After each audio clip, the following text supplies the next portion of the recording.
Era 21 de março de 2025. O sol se punha em Gosford, uma pequena cidade australiana, quando Audrey Griffin, de 19 anos, viveu um dia que ninguém jamais esqueceria.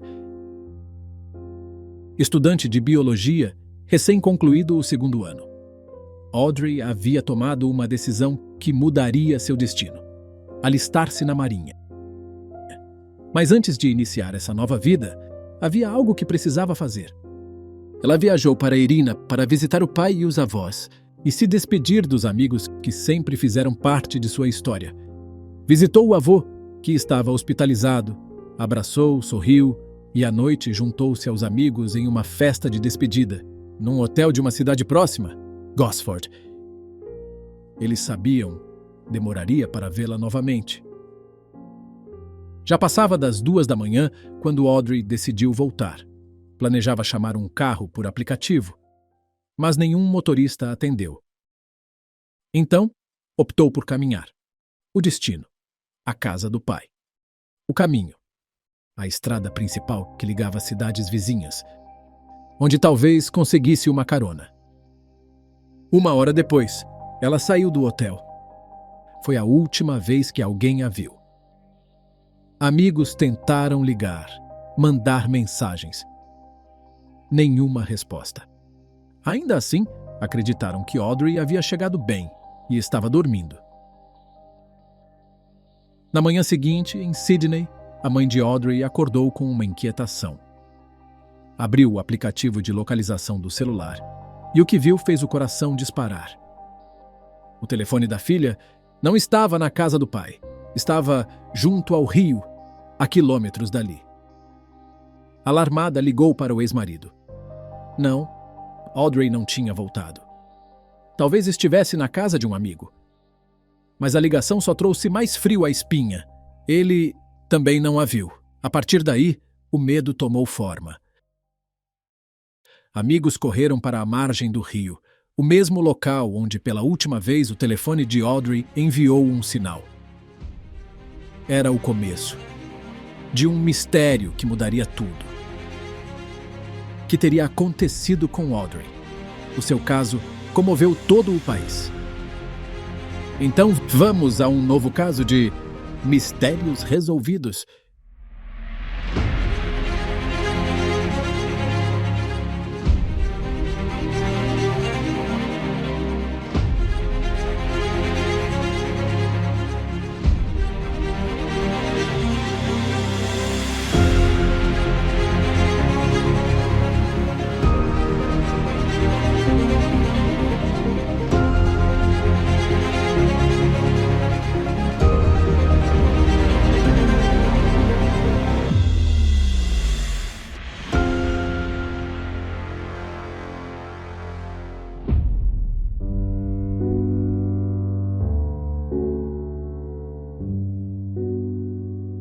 O caso de hoje nos leva à região de Central Coast, na Austrália. Fica entre Sydney e Newcastle e é conhecida por suas belas praias, reservas naturais e estilo de vida tranquilo, com cidades costeiras vibrantes, trilhas, surf e vida marinha abundante. Combina a natureza intocada com infraestrutura urbana, atraindo turistas e imigrantes em busca de alta qualidade de vida. Audrey Griffin nasceu em 2005, na cidade costeira de Newcastle, Austrália. Filha única de Peter Griffin, técnico de manutenção portuária, e de Helen Griffin, professora primária. Os pais se separaram quando Audrey tinha apenas 16 meses. Foi criada pela mãe, mas sempre se manteve muito próxima do pai. Audrey cresceu cercada pela tranquilidade de um bairro familiar e pelo som constante das ondas quebrando na praia. Desde cedo, mostrava uma curiosidade insaciável pela natureza, acompanhando o pai em caminhadas e explorando a vida marinha nas piscinas naturais da região. Estudou no Central Coast Sports College, um colégio em que se lhe dava uma especial importância aos esportes. Jogava rugby, vôlei, fazia parte do clube de ciências e participava como voluntária em programas de preservação ambiental.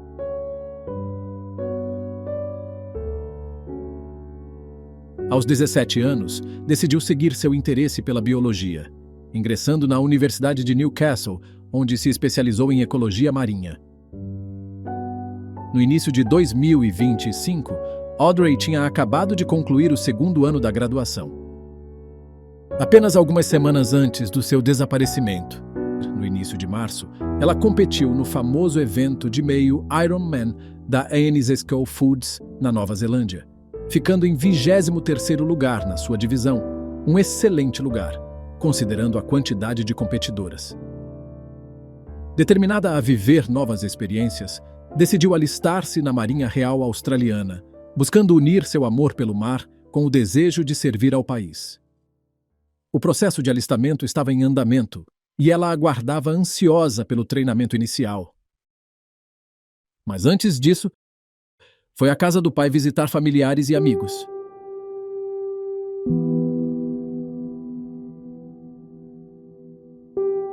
Após vasculharem a margem do rio, os amigos de Audrey encontraram sua bolsa e um grampo de cabelo. Quase ao mesmo tempo, a polícia e o pai de Audrey também chegaram ao local para ajudar nas buscas. Enquanto a equipe se movia ao longo do rio, algo na água chamou a atenção deles. Ao investigar de perto, eles fizeram uma descoberta trágica. Era Audrey. O corpo foi rapidamente retirado e encaminhado para os legistas, com as autoridades assumindo o controle da cena. Os primeiros resultados da autópsia indicaram afogamento, o que levou os investigadores a classificar o incidente como um possível acidente. Eles teorizaram que Audrey poderia ter escorregado e caído no rio enquanto andava à noite por uma área da estrada com pouca iluminação e visibilidade e de difícil acesso para pedestres. Nessas circunstâncias, a explicação de um acidente parecia convincente.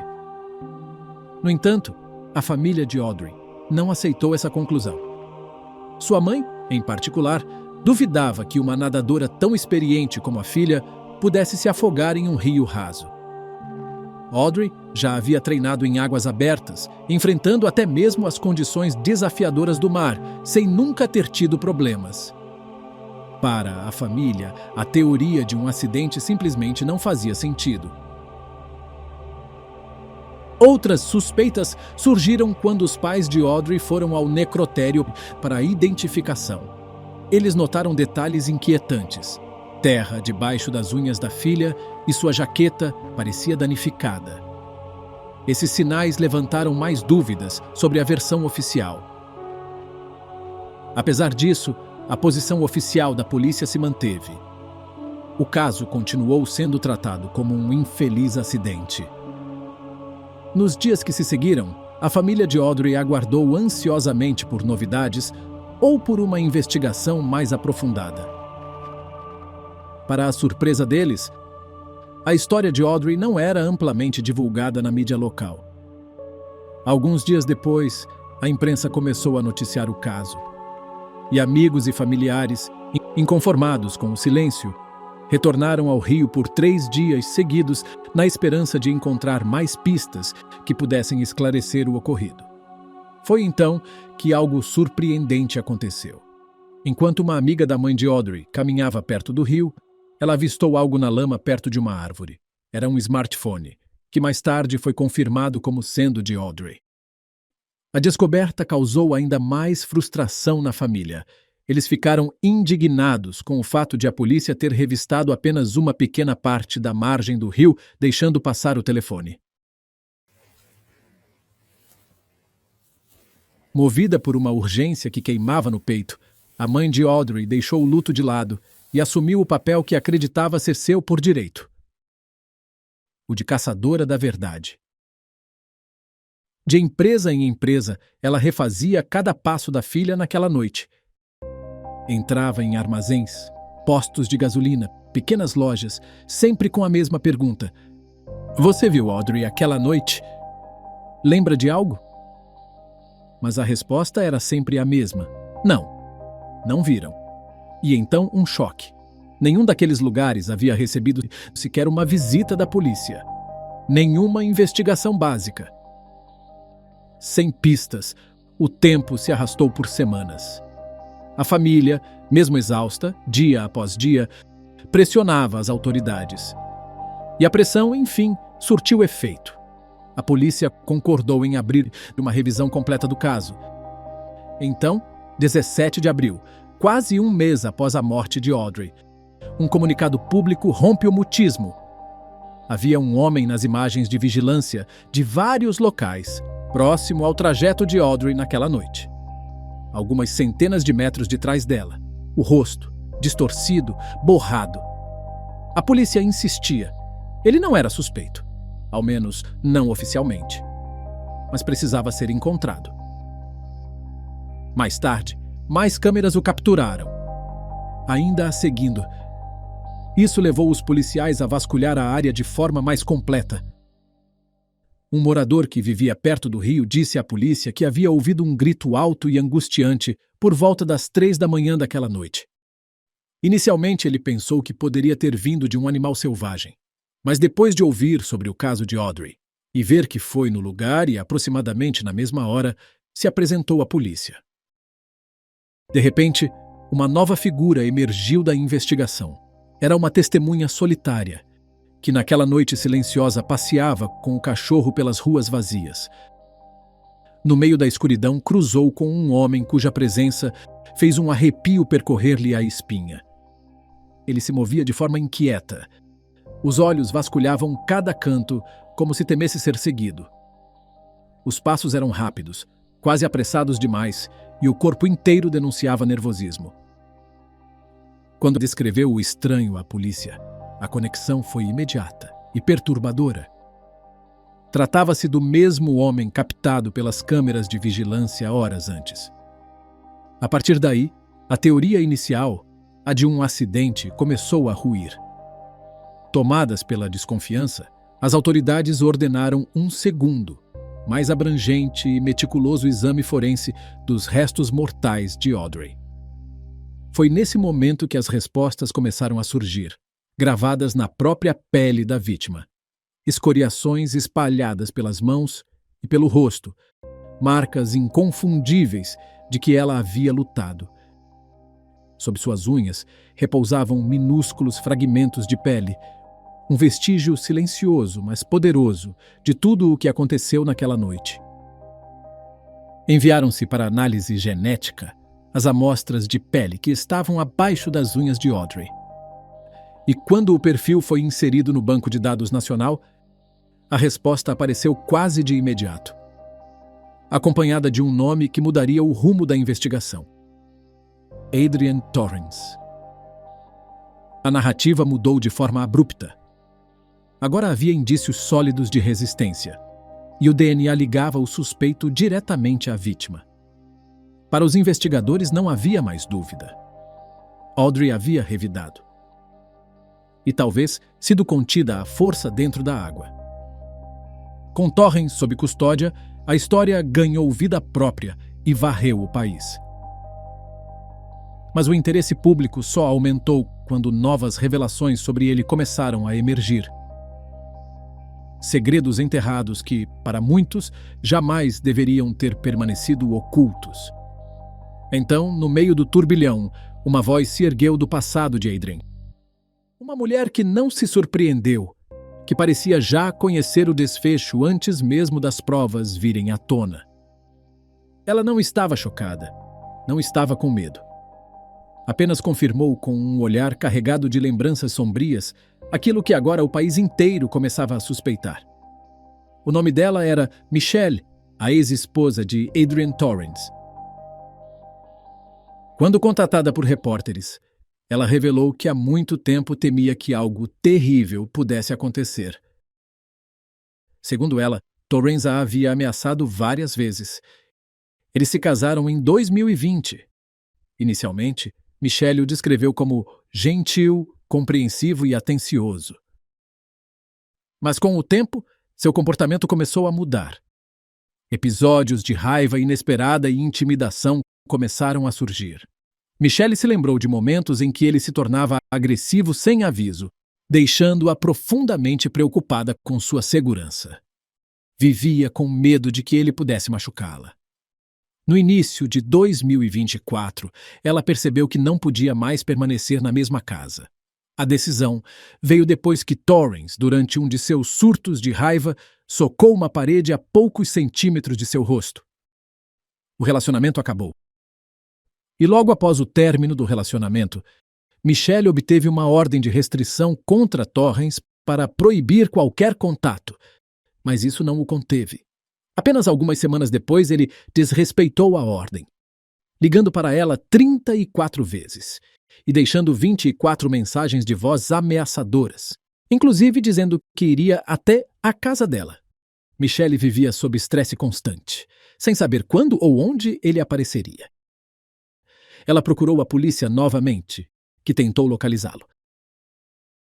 Apesar de as mensagens de voz ameaçadoras continuarem, a polícia não conseguiu encontrá-lo por 5 meses, até que Torrance foi finalmente detido em janeiro de 2025. Foi só então que Michelle descobriu o extenso histórico criminal dele, que incluía crimes como dirigir sob o efeito de álcool e uso de substâncias. Em 2019, ele havia agredido uma ex-parceira e sido sentenciado a 20 meses de prisão, mas cumpriu apenas 4. Ele acumulou mais prisões por roubo, fraude e outras agressões, mas nunca teve que enfrentar consequências sérias. Quando foi detido em janeiro de 2025 por violar a ordem de restrição, Torrance tinha a possibilidade de ser sentenciado à prisão. No entanto, por razões não reveladas, o tribunal agiu com clemência, optando por uma forma de liberdade supervisionada em vez de prisão. Ele foi solto, mesmo sendo reincidente, e apenas 3 meses depois, Audrey foi assassinada. A notícia gerou revolta em todo o país. Muitos ficaram chocados com o fato de um homem com esse histórico ter sido liberado sem supervisão, questionando como o sistema de justiça permitiu que ele permanecesse livre após tantos sinais de alerta. Ainda mais preocupante foi a linha do tempo. Quase 1 mês se passou após a morte de Audrey, antes que uma investigação adequada começasse. De acordo com sua mãe, foi somente depois que ela insistiu que as autoridades revisassem as imagens de vigilância da rota final de Audrey que os policiais começaram a analisá-las. Só então os detetives notaram alguém seguindo Audrey, o que os levou a suspeitar de que havia algo mais. A mãe dela também compartilhou outro detalhe. Um amigo se lembrou de ter visto Torrance no local da morte de Audrey 5 dias após o incidente. Ele estava de pé perto da água, usando a mesma roupa vista nas imagens de vigilância da noite em que Audrey desapareceu. Outro momento deixou a família atônita. No dia da prisão de Torrance, a polícia se encontrou com os pais de Audrey e os informou de que ele provavelmente estava envolvido. A mãe dela perguntou se ele havia machucado Audrey de alguma outra forma, mas os policiais responderam que não podiam questioná-lo ainda, porque ele estava dormindo. Após a prisão, Torrance optou por não fazer uma confissão formal. No entanto, os investigadores já haviam reunido uma peça crítica de evidência. Antes de detê-lo, eles haviam começado a monitorar suas comunicações. Em uma ligação gravada com um amigo, Torrance admitiu seu envolvimento. Ele teria dito que algo simplesmente estourou dentro dele e que ele não entendia completamente por que o fez. Com essa confissão indireta, a evidência física e os relatos de testemunhas, os promotores tinham o que precisavam para um caso forte. Mas então, outra reviravolta chocante se desenrolou. Apenas 3 dias depois que Torrance foi levado sob custódia, ele foi encontrado inconsciente em sua cela. Ele faleceu mais tarde no hospital. Esta notícia trouxe um novo desgosto para a família de Audrey. Ficaram sem a única pessoa que poderia ter respondido à sua pergunta mais dolorosa. Por quê? Eles esperavam por justiça e clareza. Mas agora esse capítulo estava fechado. Com base no que Torrance disse ao seu amigo, parecia que ele não tinha um motivo específico. Dado seu histórico de abuso de substâncias e comportamento violento, É possível que ele tenha agido enquanto estava em um estado mental instável. De fato, Michelle, sua ex-mulher, compartilhou mais tarde que na mesma noite em que Audrey desapareceu, Torrens havia começado a ligar para ela novamente, ameaçando sua vida mais uma vez. Nesse momento, o caso foi efetivamente concluído. Embora os passos processuais permanecessem, a história principal havia chegado ao fim.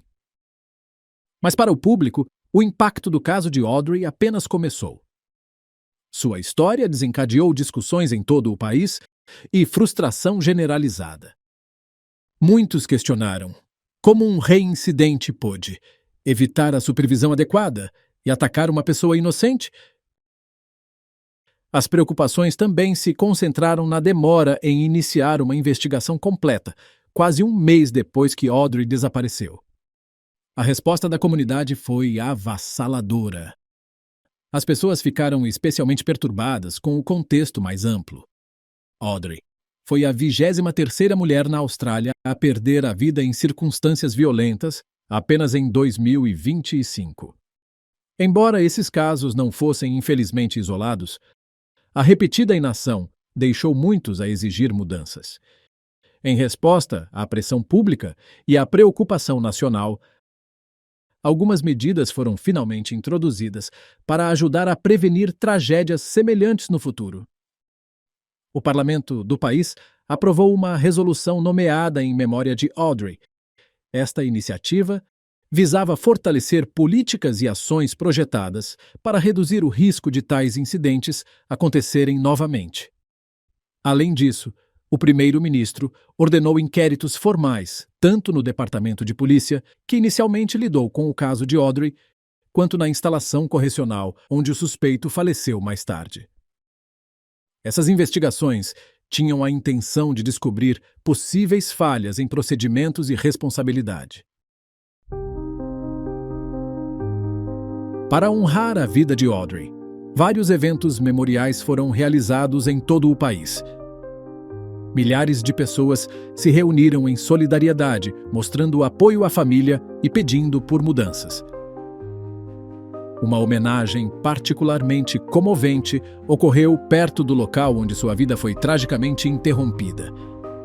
Os participantes ficaram juntos na beira da água, esperando em silêncio pelo pôr do sol, um momento que Audrey sempre amou. Sua memória continua a inspirar uma conversa mais profunda sobre justiça, segurança e responsabilidade. A morte de Audrey Griffin deixou um vazio impossível de ser preenchido. Para os pais, não foi apenas a perda de uma filha, mas o rompimento de um laço profundo, tecido ao longo de anos de amor, cuidado e pequenas memórias que agora se tornaram insuportavelmente preciosas. Ela era o elo que iluminava a casa, a razão de muitos sorrisos e o orgulho em cada conquista. A ausência dela não se traduz apenas em silêncio, mas num peso constante que acompanha cada amanhecer.